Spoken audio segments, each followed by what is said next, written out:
Voici une capsule de conjugaison sur les verbes en C, G, ET et ELé. D'abord, les verbes en C comme commencer. Si je voulais conjuguer, par exemple, le verbe commencer au présent de l'indicatif, normalement, la façon dont je procéderais, c'est que j'écrirais mes pronoms de conjugaison. J'écrirais tout de suite les terminaisons du présent que je connais déjà. Commencer, c'est un verbe qui se termine par ER, donc il se conjugue comme aimer. J'ai donc ici toutes mes terminaisons. La façon dont je vous ai montré pour procéder, c'est d'aller identifier le radical du verbe. Il est encadré ici. Alors tout ça, c'est le radical. Et pour conjuguer le verbe, tout ce que j'ai à faire normalement, c'est d'aller recopier le radical 6 fois, comme ceci. Les verbes en CER, ce qui est un petit peu particulier, c'est que je te fais un petit rappel de ce que tu as appris au premier cycle. Devant les lettres A, O et U, le C se prononce K. C'est un C dur. Alors, si je lis mon verbe, ça donnerait « je commence »,« tu commences »,« il commence »,« nous commençons »,« vous commencez »,« il commence ». Il y a donc un petit problème ici avec le « nous ». Vu que le C est placé devant un O, ça fait « nous commençons ».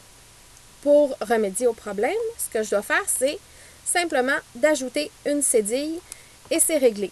Donc, il faut porter une attention particulière. Les verbes en CER, il faut s'assurer que le C ne devient pas dur devant A, O et U. Ensuite, les verbes en G, comme manger. Même principe, pronom de conjugaison ici. C'est un verbe en ER, donc il y a mes terminaisons comme le verbe aimer qui apparaissent également ici. Je vais aller chercher le radical de mon verbe qui est M-A-N-G. Je le recopie 6 fois.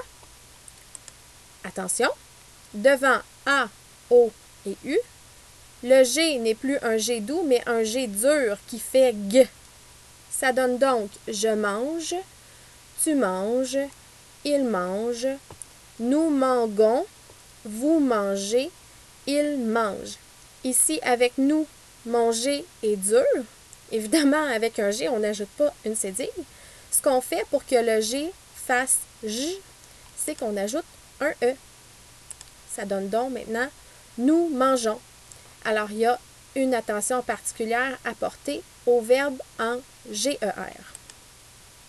Maintenant, un petit peu plus complexe, les verbes qui se terminent en ET et ELé, comme jeter et appeler. Je vais venir ici écrire mes pronoms de conjugaison. Ce sont encore une fois des verbes en ER, donc je vais faire apparaître les terminaisons au présent des verbes en ER. Je vais aller identifier le radical de chacun des verbes que je recopie 6 fois. Jusque-là, il n'y a rien de nouveau. Là, ce qui est important de comprendre, c'est que les verbes en ET et ELé, lorsque la terminaison est muette, il va falloir faire un petit quelque chose de spécial. Alors, si je lis les verbes comme ça fait « je jette »,« j'appelle »,« tu jettes »,« tu appelles ». C'est pas la prononciation qu'on veut. Moi, je veux dire « je jette ». Mais quand je dis « je jette », le E, il n'est pas prononcé. Le E, il est muet. Dans ce temps-là, il faut doubler la consonne qui est ici. Je le fais avec « jeter ». Une fois que j'ai doublé la consonne, je peux lire « je jette »,« tu jettes »,« il jette »,« nous jetons ». Le « on » n'est pas muet. Alors, je n'ai pas besoin de doubler la consonne. Je l'ai laissée toute seule. Même chose pour le « et ». Ici, il n'est pas muet, alors je n'ai pas doublé la consonne. Et « ENT », bien, ça fait « e ». Alors, je dois quand même doubler la consonne ici.